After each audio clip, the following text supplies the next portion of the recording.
This is the Sony Ericsson Xperia X8 mobile phone. Now it's from Sony Ericsson's Xperia range, so it's a smartphone, but it's actually in the middle of the range, so it's not as expensive as the X10 for example, though not as small as the X10 Mini or the X10 Mini Pro. It's available for around about £130 on a pay-as-you-go deal. Now the phone is operated by this 3-inch touchscreen. Now that's a capacitive touchscreen like you'd find on the iPhone, so it means it's very responsive. You can flick around and it really follows your finger very quickly.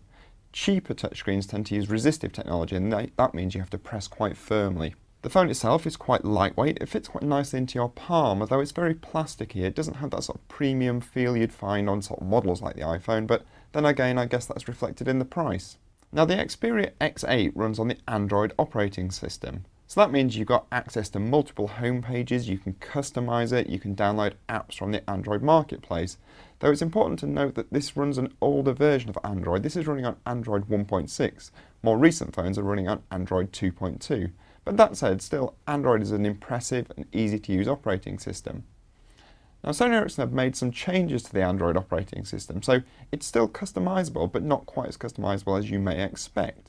So whereas a lot of Android phones allow you to have multiple widgets, multiple shortcuts on your home pages, you can only have one here on each home page with 4 shortcuts, one in each corner.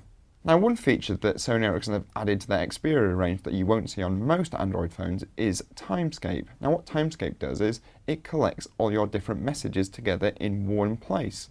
So that could be all your Facebook updates, all your picture messages, all your tweets for example, and it shows them together. Now it's a really nice idea, although I don't think it's actually working quite as we'd like to see it. What I mean by that is that the live widget that you see will only show your latest message. If you click on it, it will then take you to a different page where you can cycle through them all. So really it's a 2-stage process. Now if we look at the features on the Xperia X8, we'll start with the camera. Flipping it over, you can see it's a 3.2 megapixel model. Now that's pretty mediocre for a smartphone. And it also lacks autofocus and there's no LED flash. So while it will probably be okay for everyday shots in good light conditions, you're not going to want to shoot anything at night. You're probably also not going to use it for any special photos. It can also record video as you'd expect, but only VGA resolution at 30 frames per second. So again, you're not going to want to shoot any sort of important shots on it, important videos, but it's probably fine for things like YouTube shots.